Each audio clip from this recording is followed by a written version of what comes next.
हिजो न्युज 24 बाट जुन वीरेन्द्र जैरुङ सरले जुन श्रम संस्कृति पार्टीका अध्यक्ष हल्क साम्पाङ सरको विषयमा केही न्युज भन्नुभएको थियो भन्दाखेरि त्यो न्युज चाहिँ हल्क साम्पाङ सरसम्म पुगेछ र हल्क सरलाई केही कुरा चित्त दुखेछ हैन। अब सत्य कुरा तितो हुन्छ, सबैलाई तितो लाग्छ, उहाँलाई पनि तितो लागेछ। अनि भिडियो अन्तिमसम्म हेर्नु होला किनकि सत्य कुरा तितो हुन्छ र तितो कुरा जेन्जी आन्दोलनदेखि अहिले सरकारले गरेको हरेक गतिविधिमा सत्य कुरा लुकेका छन्। सुरु गरौँ जेन्जी आन्दोलनदेखि। सहकारीको मालिकले उन्मुक्ति पाएसँगै हजारौं कैदीहरूले पनि उन्मुक्ति पाएका थिए र उनीहरूले समाजमा कस्तो कस्तो घटना घटाए त्यो हामी सबैलाई थाहा नै छ।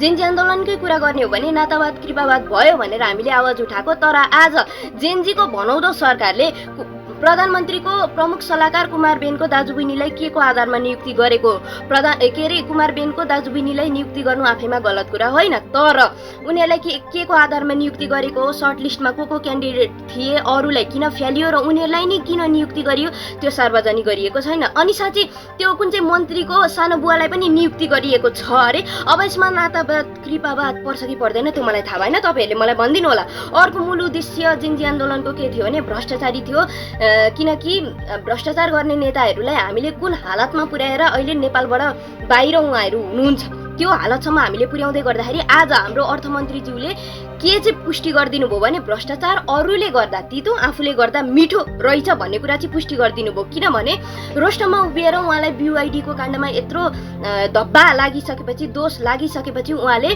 मेरो छानबिन गर्ने तपाईहरू, मेरो छानबिन गर्नुभयो भने तपाईहरूको पनि के काण्ड छ म सबै खोलिदिन्छु भनेर धम्काउनुहुन्छ। त्यही पनि हाम्रो सरकार चुप लागेर बसेको छ। रोस्टमबाट नागरिक र जनप्रतिनिधिहरू, जनताबाट अनुमोदित जनप्रतिनिधिहरूलाई धम्काउँदा यो सरकारले केही पनि एक्सन लिन सकेन। सिंगल भन्नेहरू पनि छन्, त्यहाँ पनि केही एक्सन लिन सकेको छैन, त्यो पनि हो अर्को कुरा। अनि भ्रष्टाचारकै कुरा गर्दाखेरि स्मार्ट टेलिकममा 30 अर्ब घोटाला गर्दाखेरि छानबिन कहाँसम्म पुग्यो? साथी त गृहमन्त्री सुजन गुरुङज्यूको प्रतिवेदन सार्वजनिक नगरिकन उहाँलाई फेरि पुनः चाहिँ नि गृहमन्त्रीकै पदमा चाहिँ कसरी ग्रहण गराइयो, त्यो पनि के का आधारमा गराइयो? भ्रष्टाचारी अरूले गर्दा पो त नराम्रो त होइन त। अनि अब जेन्जी आन्दोलनकै कुरा गर्ने हो भने प्रत्यक्ष कार्यकारी प्रधानमन्त्री भन्ने थियो, त्यो कहाँसम्म पुग्यो? छोडिदिउँ न यार अरू कुरा त। जेन्जी आन्दोलनकै कुरा गर्दाखेरि त सुरुमा त आउँछ नि कृष्ण कार्की प्रतिवेदन, खोइ प्रतिवेदन सार्वजनिक गरेको त्यो त परको कुरा। मानव अधिकारले जुन लिस्ट दिएको छ नि त्यो पनि अहिलेसम्म कार्यान्वयन हुन सकेको छैन। हिजो भर्खर मैले एउटा भिडियो हेर्दै थिएँ, त्यो लिस्टमा पनि नि सत्यता छैन अरे क्या, सत्यता छैन अरे एकजना सांसदले भन्दै हुनुहुन्थ्यो।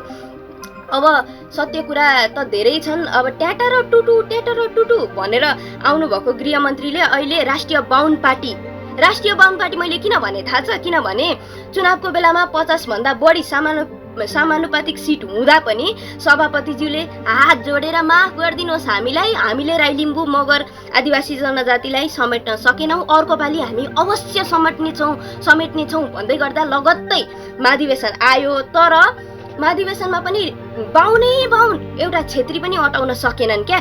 अनि संविधानमा जताततै समावेशी लेखेको त्यसको त धज्जिया उडाइदिनु भयो। हो, यो राष्ट्रिय बाहुन पार्टीले अहिलेसम्म गरेको भनेको भ्रष्टाचार, आफन्तवाद कृपावाद, अनि न्याय त कसलाई दिन सकेको छ र? बाबा एउटा जाबो कृष्ण कार्की प्रतिवेदन सार्वजनिक गरिदेऊ न। साँच्ची एउटा मोस्ट इम्पोर्टेन्ट त मैले भन्नै छुटाएको छु यार। हिजो चुनावी अभियानमा फ्री टिकट, अनि अर्को हामी गरिब विपन्न परिवारलाई निशुल्क शिक्षा स्वास्थ्य प्रदान गर्ने यो हो हाम्रो एजेन्डा भन्दै आउनु भएको। आज तिनै शिक्षा र स्वास्थ्यमा 3% कर बढाउँदा प्रधानमन्त्रीज्यूले स्ट्याटस मार्फत रद्द गर्नुहुन्छ। यसमा ठुलो कुरो छैन। ठुलो कुरो कहाँ छ भने नि त्यो सांसदबाट पारित भएको, प्रधानमन्त्री पनि सांसदको एउटा मेम्बर हो, सांसद त हो नि। जति बेला यो पारित हुँदै थियो त्यति बेला उहाँ कहाँ हुनुहुन्थ्यो? स्टन्ट गरेर देश बन्छ। अब यति भन्नुपर्छ, यिनीहरूले मलाई एमाले केपी ओलीकी छोरी पो रहेछ भन्छन्, तर साँच्चै हो यो सरकारले ट्याटा र टुटु भन्दै आएको। राष्ट्रिय बाहुन पार्टीका अहिले अधिकांश व्यक्तिको पछाडि सैनिकहरू चाहिँ नि बडीगार्ड बनाएर राखेको छ क्या, सैनिक हाम्रा सेनाहरूलाई चाहिँ। अनि सेना मात्र नपुगेर कुकुरलाई समेत अगाडि पछाडि लिएर हिँडेको म देख्दै थिएँ। हिजो अरूले गर्दा ट्याट्या टुटु भयो, आज आफूले गर्दा ट्याट्या टुटु भएन। हिजो अरू नागरिकले चाहिँ कालो सिसामा त्यो कालो प्लास्टिक हाल्नु हुँदैन भनेर त्यही दिन हटाउन लगाएको, आजसम्म कति त्यो सुनिल लम्साल कसलाई पत्रकारले सोध्दै पनि हुनुहुन्थ्यो, तपाईँको गाडीको कालो सिसा कहिले हट्छ भनेर माननीय ज्यू भनेर सोद्धा उहाँ भाग्नुभयो। अनि नागरिकलाई मात्रै लाग्ने रहेछ नि त सबै थोक त।